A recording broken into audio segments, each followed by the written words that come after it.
Welcome to Super Surviving Divorce with VitalityAcupuncture.net. I would like to talk today about how to not only survive divorce, but thrive from it, and then hopefully go on, take our experience, and apply it to help somebody else or make their life a little bit smoother. I decided to run a marathon 20 years ago. Portland, Oregon. I had trained for 9 months running the mountains and hills and all different weather patterns in Vermont, where I'm from. I ran through snow, ice. I trained through rain, which is nothing from Vermont. And I was ready on the day of the marathon. I cruised through the first 9 miles. It was great. I got to 17 miles, still going strong.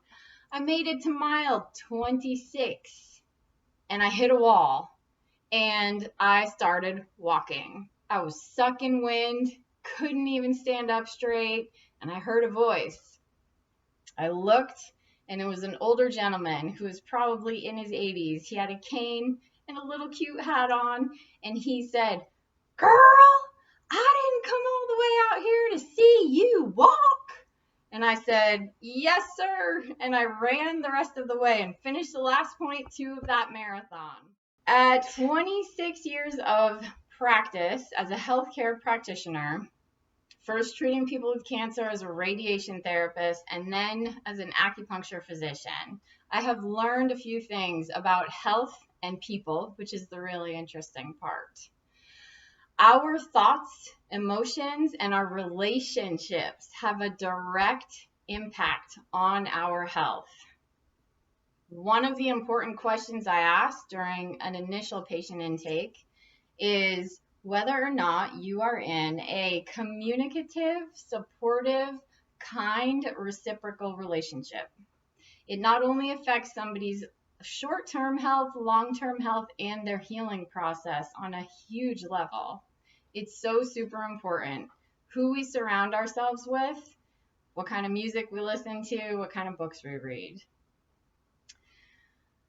Every 13 seconds in America, someone's getting divorced. That means every 13 seconds, there are 2 people that could be experiencing fear, indecision, anger, grief, or elation, doing the happy divorce dance.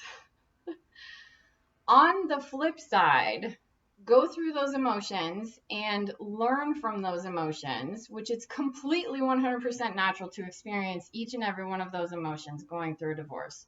We can also learn from divorce perseverance, endurance, resiliency. That last 0.2 of the marathon in Portland made me realize the strength and the capability that I had and needed when I didn't even think I had it. It was eye-opening for me. I can't tell you how many times I have relied on that experience going through something like a divorce. And I prefer to look at every challenge that I've faced and that each of us faces or has faced as training or practice to get us through something harder later on. Because if you let it teach you something and you grow from that experience, you can apply it towards something that may be more devastating, more heartbreaking, whatever. But if you let each experience make you stronger rather than weaker, then you grow as a person, spiritually, mentally, emotionally, and even physically, you can be stronger. That's the difference, I think, between looking at stress as something as unhealthy for you or making you sick versus stress as a challenge and an opportunity to get stronger. But that's another episode. The point of me sharing my super surviving divorce experiences with you and the marathon story is so that it may be applied in your life, something similar, that helps you recognize the challenges you've been through so you can draw strength from that and apply it to your current situation or your future situation and come out stronger and more capable. Because remember, You are more capable than you think and stronger than you know. This is vitality.acupuncture.net. If this has been helpful for you, or you think it may be helpful or applicable to someone else you care about, please subscribe and share it. And we can help to make each other's lives easier through all of this. Thank you.